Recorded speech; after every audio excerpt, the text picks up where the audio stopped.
Oi pessoal, tudo bem? Eu sou o Gustavo e esse é o canal Redes e Poder no Sistema Internacional. Bom pessoal, o tema de hoje que a gente queria abordar aqui no canal, retomando um pouco as nossas discussões sobre segurança internacional, segurança nacional, segurança regional, enfim, são as leis de segurança nacional. Tá? Esse é um tema bem importante, bem interessante, que une aí geopolítica e direito, né? Une, enfim, Estado, política, força militar, mas também legislação, envolve toda a sociedade nacional de um país, né? E acaba trazendo algumas questões relevantes para que a gente debata, para que a gente discuta de uma forma um pouco mais ampla, né?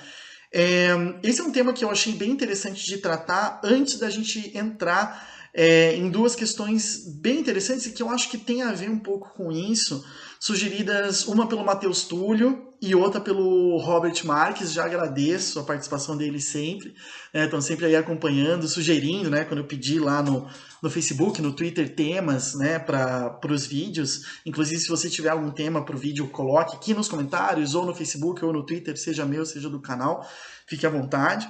Né? Mas para fazer essa discussão mesmo, né, o Matheus Túlio ele sugeriu falar sobre Hong Kong, no caso da China, e o Robert Marques sugeriu falar sobre o embargo a Cuba. Né? E ambos os casos eles estão próximos dessa discussão sobre leis de segurança nacional, né, de uma forma ou de outra, ou o envolvimento da legislação nessa discussão. A gente já falou sobre a relação entre política, exceção e direito num vídeo de maio.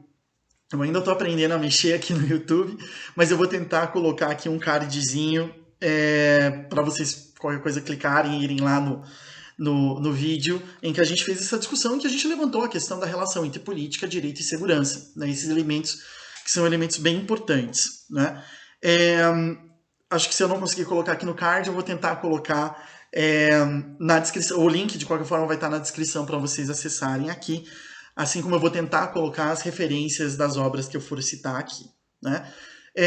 Já no caso então no caso de Hong Kong, a gente tem a implantação de uma lei de segurança nacional que valia para a China continental nesse território, que tinha um sistema jurídico-político diferenciado, né? Então todo o conflito que a gente está tendo lá tem a ver também com essa questão da lei de segurança nacional. E no caso do embargo a Cuba, no caso que o Robert aponta, é bem interessante lembrar que esse embargo ele é feito pelo Congresso americano e não necessariamente pelo presidente. Então é interessante observar também essa relação legislativo-segurança, legislativo-defesa. E eu pretendo, talvez, depois colocar aqui para vocês também um vídeo sobre cada um desses temas, né? Um vídeo sobre Hong Kong, um vídeo sobre o embargo a Cuba, que eu acho que são temas bem interessantes para a gente tratar a partir dessa perspectiva, seja da geopolítica, seja da segurança internacional. Então eu quero responder aqui nesse vídeo, que eu espero que seja bem mais curto do que os últimos vídeos que a gente está lançando, justamente 3 perguntas, tá? Sobre a Lei de Segurança Nacional. Então, em primeiro lugar, o que é uma Lei de Segurança Nacional ou o que é uma legislação de segurança internacional? Em segundo lugar, o que ela permite, né? Sendo que isso já vai nos permitir, de uma forma ou de outra, chegar na terceira pergunta de por que ela é importante. Tá? Então, o que é uma Lei de Segurança Nacional, o que ela permite e por que ela é importante. Então, vamos lá. A primeira pergunta é aquela mais direta, né, que a gente tem que responder para a gente tentar se aproximar desse tema. O que é uma lei de segurança nacional? Né? Uma lei de segurança nacional é algum tipo de legislação, tanto única quanto múltipla, que aborda como que o Estado vai agir com relação aos temas de segurança nos quais ele está envolvido. Tá? E aí é algo muito interessante da gente perceber, porque vejam, a gente pode ter, como no caso do Brasil, uma lei de segurança nacional. A nossa lei de segurança nacional aqui no Brasil, por exemplo, é de 1983, do finzinho da ditadura. Ela, na minha visão, ela deve ser rediscutida. Recentemente, o governo Jair Bolsonaro encaminhou ao Congresso Nacional novas propostas, e o pessoal da Associação Brasileira novas propostas com relação à política de defesa, política de estratégia e tudo mais. E o pessoal da Associação Brasileira de Estudos de Defesa, a ABED, está fazendo alguns seminários discutindo esses documentos, que eu acho bem importante a gente acompanhar para democratizar um pouco essa discussão.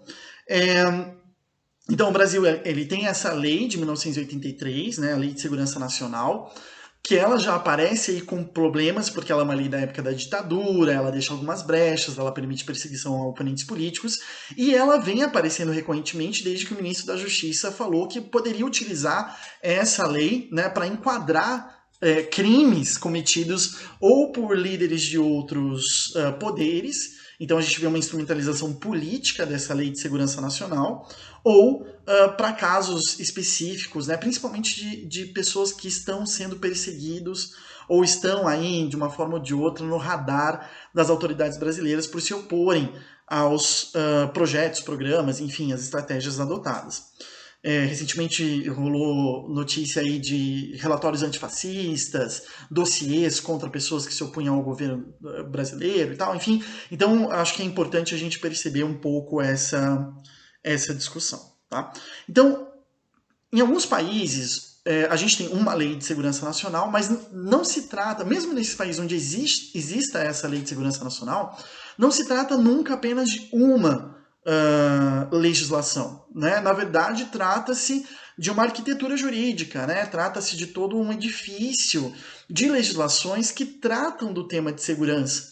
E é muito interessante que, ao analisar esse edifício, por exemplo, a gente tem que sempre fazer leituras cruzadas. Então, quando a gente pega, por exemplo, as operações de GLO, de garantia da lei e da ordem, e essa é uma informação que acabei de obter numa pesquisa que eu estou fazendo, para abordar, por exemplo, as operações de garantia da lei e da ordem, eu estou pegando a minha colinha aqui no meu celular, a gente tem que falar, iniciar, né, dentro do quadro normativo, com o Código Eleitoral de 1965, tá, a Lei 4.737 de 1965, porque tem um inciso no artigo 23 que fala que as Forças Armadas vão garantir a votação e a aprovação, que é uma dos motivos de acionamento delas para a segurança pública aqui no Brasil. Na Constituição Federal de 88, tanto os artigos 142, que fala das missões e responsabilidades, deveres, enfim, das Forças Armadas, quanto o artigo 144 da Constituição, que fala de segurança pública, abrem brechas para a realização dessas GLOs. Existem elementos dessas operações que estão baseadas na Lei Complementar 69 de 91, emitida pelo governo Collor, mas que foi revogada em 97 pela Lei Complementar 97 de 99 no governo FHC, que é a lei que está em vigor, que institui o Ministério da Defesa. Até então, as Forças Armadas cada uma tinha o seu ministério, né? E que foi alterada em 2004 e 2010 com outras leis complementares, né? Em 2004 com a inclusão de outros fatores e ações complementares das Forças Armadas, e em 2010 com a criação do Estado-Maior e a institucionalização das políticas nacionais, a política nacional, a estratégia nacional de defesa. Né? Então, acho que são elementos importantes para a gente perceber como que são aí mecanismos, né? É um conjunto, é um quadro normativo que permite ao Estado agir em temas de segurança nacional. Só que aí a gente tem uma questão, né? Então, o que ela permite? O que essa legislação permite? É uma legislação feita para que o Estado possa atuar. Porque, como bem lembrado pelo Gunther Frankenberg, a gente tem um período, nesse livro aqui chamado Técnicas de Estado, né? Como dizem os jovens, não sei se vai estar focando, mas é um livro muito interessante sobre a relação entre Estado de Direito e Estado de Exceção, que me foi recomendado pela minha colega de pesquisa, inclusive, nessa pesquisa, a professora Heloísa Câmara, do Direito da Universidade Federal aqui do Paraná. A gente tem uma questão aí muito importante, porque o Estado não pode, de uma forma ou de outra, ter todas as suas forças liberadas, porque ele tem que respeitar alguns princípios. Essa é a base da noção de Estado de Direito. Só que, ao mesmo tempo, o Estado tem que se preocupar com a sua segurança. Ele tem que poder agir em casos excepcionais, nos quais o uso da força, a prisão, ou mesmo tomada de medidas de exceção sejam necessárias para garantir a segurança do Estado, das instituições, mas, sobretudo, da sua população. Então, a legislação de segurança nacional ela permite, de uma forma ou de outra, que haja uma forma concertada com C, né, de um concerto dos agentes federais, e é ela que vai estabelecer de uma forma ou de outra as premissas para todas as escalas, né, para todos os níveis de atuação governamental, e que essa legislação vai permitir, por exemplo, que algo que esteja incluído na Constituição, ou uma decisão tomada, por exemplo, por um presidente da República ou uma presidenta da República possa chegar até a ponta, né? Porque essa legislação que vai ser base do treinamento dos agentes de segurança e eles vão saber, então, lá na ponta, no terreno, quando eles se derem de cara com alguma coisa, o que eles podem fazer, né? Então, de uma forma ou de outra, essa legislação, ela coordena, ela conserta a atuação do Estado com relação aos temas de segurança. Só que ela sempre tem aí esse gancho, porque ela pode, né, e geralmente é instrumentalizada para questões que não sejam, que sejam questões políticas, como a gente está observando recentemente no Brasil. Né? Isso não é novo, mas é interessante perceber como que, por exemplo, na ditadura militar aqui do Brasil, houve a necessidade de criar uma lei de segurança nacional, né? E o Thiago Viesba, internacionalista, fez uma pesquisa muito interessante na graduação dele sobre a Lei de Segurança Nacional em 1969, de 1969, né? Inicialmente a pesquisa dele ia abarcar todas as leis de segurança nacional, ele foi vendo que não era possível e ele focou nessa logo depois do AI-5 de 68. Então é interessante porque é uma lei de segurança nacional feita depois da suspensão dos direitos constitucionais, né? Então a gente enxerga aí uma necessidade bem importante nisso, né? E aí já aparece a importância das leis de segurança nacional, né? Dessas legislações construídas aí, uma vez que elas são a base, digamos assim, para que o Estado possa agir com violência. E aí existem debates atuais muito interessantes que não vai dar para atuais e antigos, enfim, com relação a isso, que não vai dar para a gente abordar aqui, como por exemplo do teórico político nazista, o Carl Schmitt, o conceito do político, né, um livro bem importante para entender contra quem que eu aplico uma coisa ou outra, né? O Achille Mbembe fala em necropolítica, um pouco baseada nessa visão, e também do Grégoire Chamayou, Teoria do Drone, onde ele vai perceber como que toda a legislação de segurança nacional dos Estados Unidos ela acaba derivando de uma forma ou de outra para a atuação dos drones hoje em dia. Tá bom, gente? Então é isso. Eu vou cortar por aqui, porque esse vídeo, teoricamente, deveria ser mais curto do que o normal.